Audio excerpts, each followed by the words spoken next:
true peace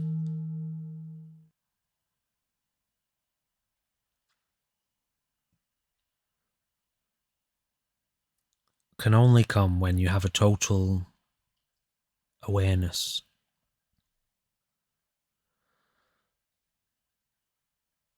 Total awareness contains life and death.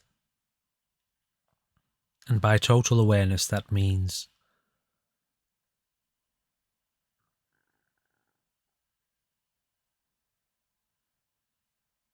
since awareness is non-physical, awareness which is untouched, awareness can't be influenced by matter. It is like the sky. This is an ancient analogy. It is like the clear sky containing the clouds. At no point do the clouds ever touch the sky. They are contained within it. At no point do the clouds impact the sky. They don't change the nature of the sky. They are contained within the sky. And the clouds come into being and form, and then they dissolve, and the sky is there regardless, totally untouched, unmoved. So a total awareness means one has and does witness. One has witnessed and one does witness the coming into being of life and matter, what is identified as life, a being, a consciousness coming into being.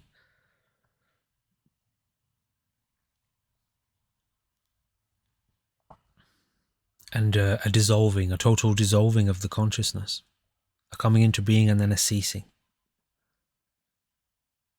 a coming and a going, which reveals the origin of life.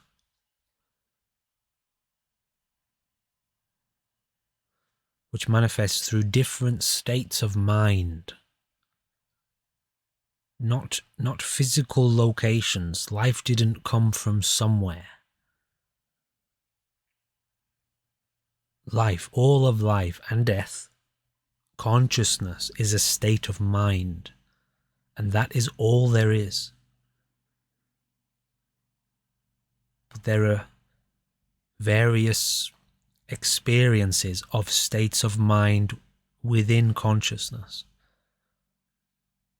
And one example of that is, like, it's a different experience of life to be a shark than it is to be an ant. It's a different experience of life to be a tree as it is a person. But all of those states are contained within life.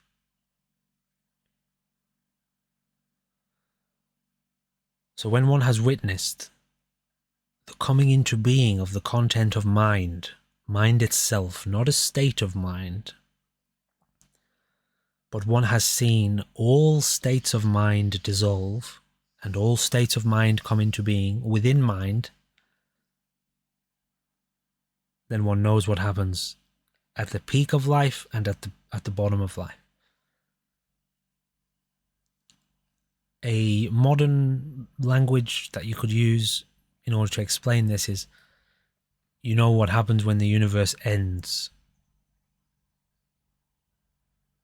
And you know what caused the universe to come into being because you have seen it, you know it intimately within your own mind, within your own consciousness. You know this.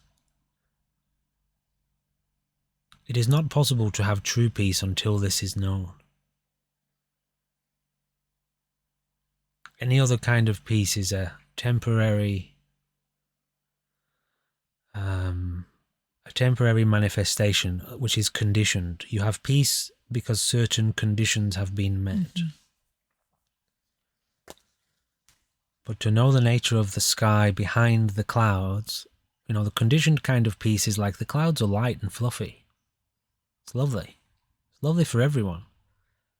But then the clouds turn heavy, very heavy and grey and dark and produce lightning and tremendous rain and floods. So where is your peace now? If you are the sky, you are the same.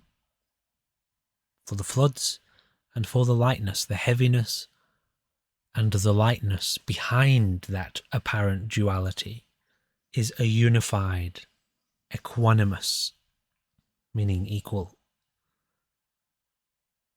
awareness.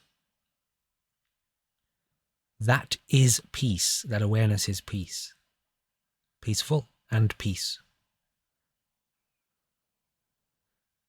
So if you are that, the state of the body, the brain, the psychology, the movements of it all is irrelevant, whether it's up or down, in or out. The body gets frustrated, tense, anxious, stressed, or relaxed, friendly, kind, happy. It doesn't touch that kind of peace. That peace is always behind whatever state the body is in.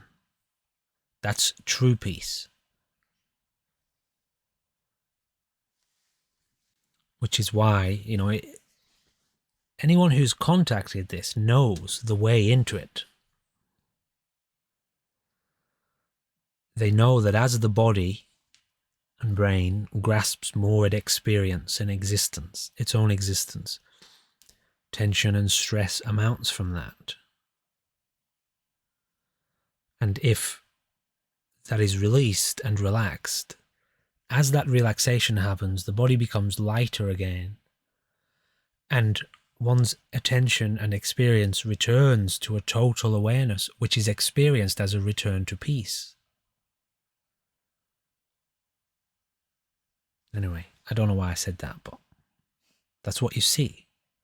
And that's why, because that's why the great mystics and masters of old and today, they are like physicians, doctors, healers. As if they prescribe the antidote to your suffering. You have a grasping, fearful, anxious mind. Okay, we'll turn it around and return as a prescription. Here is a medicine, a form of medication, which is a meditation, which is meditation. Meditation is the medication for mankind. Going forward, I believe it or not. No, that wasn't the right thing to say. Believe it. Meditation is the meditation is the medication for mankind. Going forward, it is the truth. To return mankind to a total peace. Meditation is it. That is the medication. And they materialize that way. The teachers, the guides, the masters, they materialize that way because,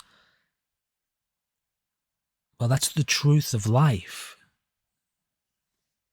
What we're describing here, the journey into suffering, the way out of suffering, the Buddha's Four Noble Truths in his example, and Jesus' 10 Commandments is another example.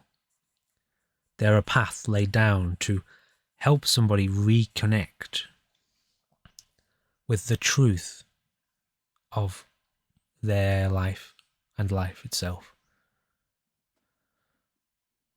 And so because they are that realization, these teachers, these guides, they are that realization embodied. That is why they speak the same. They all talk about the same thing. They're all professing the same instruction or the same suggestion or the same truth spoken, because it's the same thing that you arrive back at. It's one. The reality is one. It's just that the complexity of the illusion is multiple. Multiplicity. Duality. Each side of the duality also splits itself into two,